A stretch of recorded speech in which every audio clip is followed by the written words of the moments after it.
Hi, True Crime family. I'm Manju and welcome back to my channel where we talk about true crime cases from around the world. Today we're going to be traveling to Baltimore, Maryland, USA. This case will make you question food stalls and trucks you see at the side of the road. Well, it did for me at least. This is Joseph Roy Metheny. He was born on March 2nd, 1955, and allegedly he didn't have a great upbringing. His father was an alcoholic who was killed in a car accident when Joe was 6 years old. And according to Joe, his mother neglected him and his five other siblings because she had to work double shifts to raise everyone as a single mother. His mother worked hard as a waitress, barmaid, and food truck driver, and even though they weren't well off, she tried to provide all six of her children a normal family and never let them be hungry. Now, according to Joe, he was getting placed from home to home and he didn't really have a stable home. But according to his mom, yes, she wasn't around as much. She had to work two jobs, maybe even three jobs to keep a roof over herself and her six children. But there was never any placing Joe in this home and that home or even his siblings. She tried doing her best, and it was said that, well, according to the mother, that Joe, he grew up polite, well-mannered, above average student in school. So his childhood, according to his mother, was pretty stable. And yes, they had hardships and they weren't well off, but they were getting by. But according to Joe, his childhood was full of trauma. So we don't really know what story is 100% true. Maybe both aren't. It could be a case of he said, she said. Maybe both stories from the perspective of a child versus a parent are true, according to their own experiences. Joe joined the US Army when he turned 18 and allegedly served in Germany and had a tour in Vietnam where he became addicted to heroin. Now, according to his mother, he did serve in Germany, but she didn't have any recollection of him serving in Vietnam, and there was no verified documents proving that he served in Vietnam. In the 1990s, he spent most of his times at bars and living with homeless men in makeshift camps in South Baltimore. He did have a steady job as a forklift driver, but spent most of his money on crack cocaine, heroin, and liquor. Now, one day, Joe came home and noticed his wife took everything and their 6-year-old son and ran away.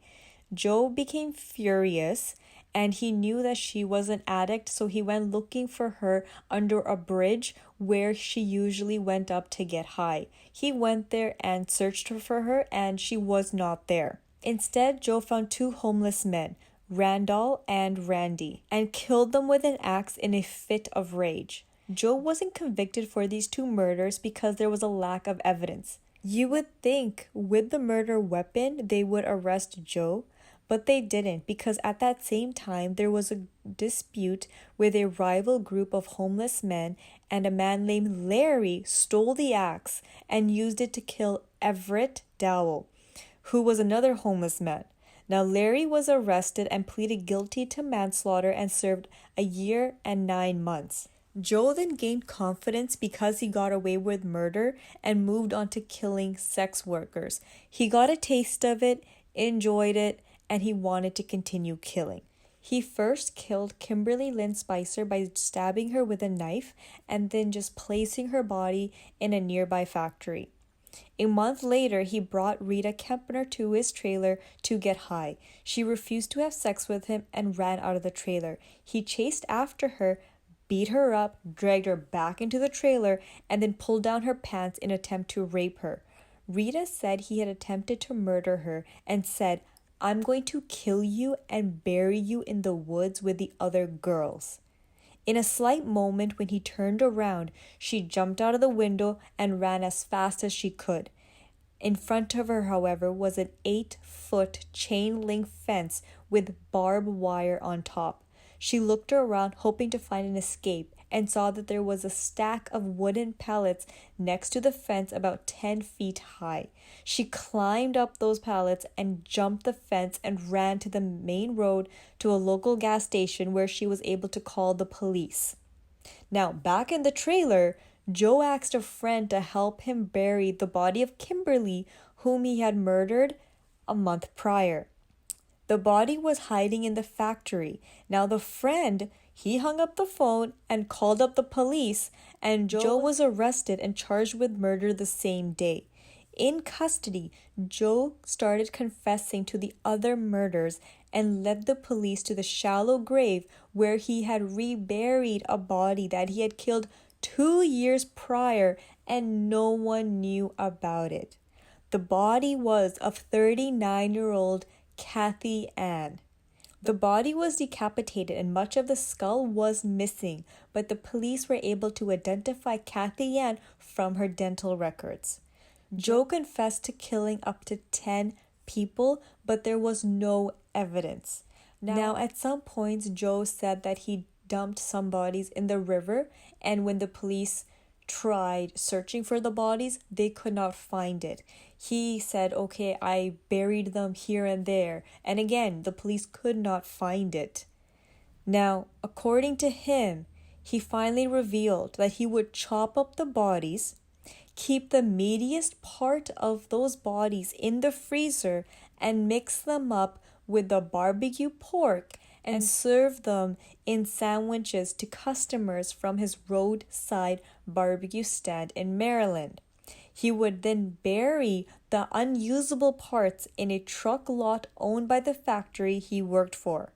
Apparently, according to him, the human body tastes similar to pork and no one suspected him. I will probably never eat from a food stall, a hot dog stand, a pretzel stand, any type of stand or food truck again. I don't know about you, but it's not for me. He was found guilty and was first given a sentence of 50 years for kidnapping and attempted sexual assault in Rita's case. He was sentenced to death in the murder of Kimberly, and in the case of Kathy Ann, the prosecutors did seek out the death penalty, but he received life in prison. Now, later on in the 2000s, his death penalty did get reversed to life in prison. When Joe was asked why did he do it, he said it was because he enjoyed it and got a rush out of it, a high out of it, and he had no real reason other than he liked doing it. He also said he regretted not killing his wife and his son. In 2017, Joe was found dead in his prison cell in the Western Correctional Institution in Cumberland, Maryland, at the age of 62. Now, some people were wondering what happened to the ex-wife and the son, and I did read somewhere that the ex-wife and the son went across town, and the wife hooked up with another man around there, and they started doing drugs. It wasn't really a healthy environment for a 6-year-old child to grow up in, and the child got into the foster care system. And after that, we don't really know what happened to them, but anyways, guys, thank you for watching this video. Please don't forget to like, subscribe, and if you have any case suggestions, leave it down below, and see you in my next video. Bye!